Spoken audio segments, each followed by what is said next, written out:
how do you make a decision about when to sell? Prices are going up and down. Elevator agents are calling you all the time. Put your targets in here. We're going to fill a train. We've got a really good deal. There's a bunch of increasing yield forecasts in South America. You got to get out of the way of a bearish market trend in corn. There's all kinds of reasons why other people tell farmers to sell some grain.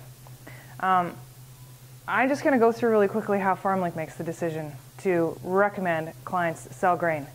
And we don't own grain. We don't ever take ownership of it. We like to say we take mental ownership, because if we screw it up, clients aren't very happy and then they don't hire us again the next year. So in essence, we do kind of feel like we own a big, huge, long position on behalf of our clients across Western Canada. However, we don't actually own it. So, you know, I guess that's one thing to keep in mind is our approach here is trading from the long side, and that's a lot of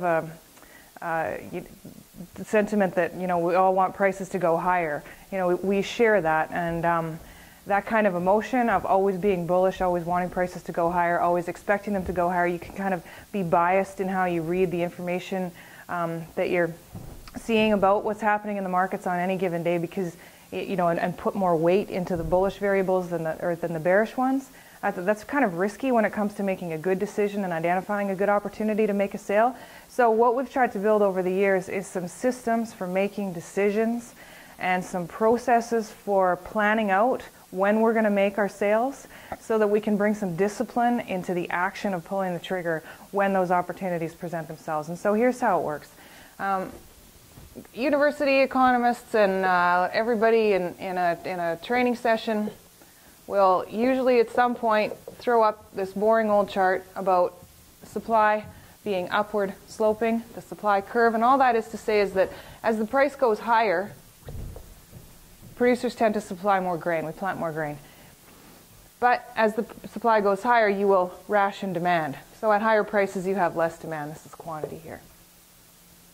So why does this matter? I'm going to leave that little graph up there, because understanding anything else about it really doesn't matter that much right now. It's just basically a nice, tidy way of showing the relationship between supply and demand, and how when they intersect, it gives you this price. And everybody says, well, this price, there's no one price. The prices are moving constantly. The futures markets are open every day. The price goes up, it goes down. It's higher and lower, different buyers. Yes, it is. So don't think of the equilibrium price as just one price that it's going to stay at.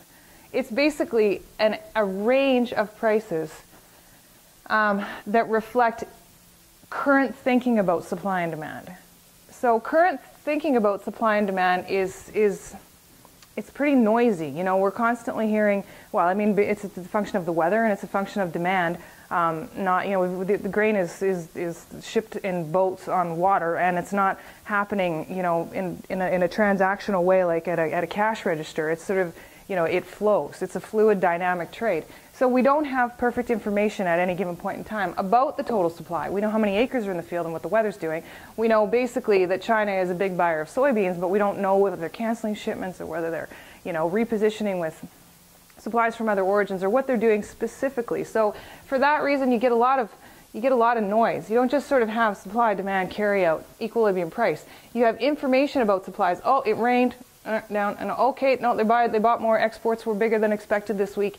And so you end up with sort of like a lot of noise around this general area, and then a range in prices that you can kind of think of as an equilibrium price range. It's not one specific price, it's a range. And then when it comes to time, this, I think, better illustrates what happens in the markets over time. So you end up, you know, you don't just have one flatline price going across. When you look at a futures chart or a chart of any grain prices, you've got them going up and down over time in response to this short-term noise. But then something changes. Let's say then you have a huge drought in the US. So all of a sudden the supply of corn shrunk big time, and that dictates a higher equilibrium price range. Now all of a sudden we move from this range up to this range, and then over here you can see the market will break up through resistance and move into another sideways range. So supply and demand translates into general price direction for grain prices in this general process. But the point here is, what do you do about it? Well, what we do is try to get at this. Trying to understand what is an appropriate equilibrium price level is really important for a farmer for a couple of reasons. But the main one, I think, is budgeting. You know, if you've got your bins full of 80% of last year's harvest, and it's December, and you're starting to plan for seeding, you need to know how much that grain is going to be worth.